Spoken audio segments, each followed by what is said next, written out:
Հակաեկեղեցական շարժման առաջնորդ Կտրիչ Ներսիսյանը շարունակում է իր ապօրինություններն ու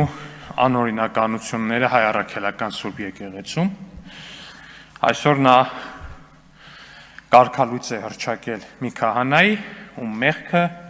կայանում էր ընդամենը նրանում, որ Հայաստանի Հանրապետության վարչապետի տիկնոջը ընդունել է եկեղեցում։ Եվ սա շատ տրամաբանական է, քանի որ Կտրիչի պահած մայրաթոռը սա է, այս ձեր լոգոն, ձեր լոգոնն է մայրաթոռում։ Կտրիչը ասում է Հայաստանի քաղաքացիներին, որ այո, ինքը քրիստոնյա չի, որ այո, ինքը հայ առաքելական եկեղեցու ներսում մայրաթոռում, մայրաթոռի վարչական տարածքում Հայաստան դաշինքի լոգոյով ատրուշաններ է կառուցելու։ Ատրուշանա, սա ատրուշանա, ժողովուրդ ջան, սա ինչ-որ ուրիշ բան չի։ Սա ատրուշանա, որը Կտրիչը կառուցում է։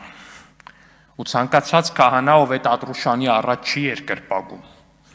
ով իր սքակիր մորը Քոչարյանի միտինգներին չի տանում,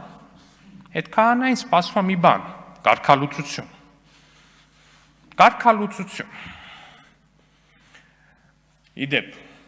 կարգապահական վարույթից խոսեցինք, նայում է երեք մի հարցազրույց էի նայում, կարգապահական հանձնաժողովի հայկական ժամանակի հարցազրույցն էր գերմանաբնակ մի նախկին հոգևորականի հետ, որտեղ arczepiskopos-ներից մեկի նկատմամբ ընդհուպ միջև պետոֆիլիայի մեղադրանքներ հնչեցվեցին։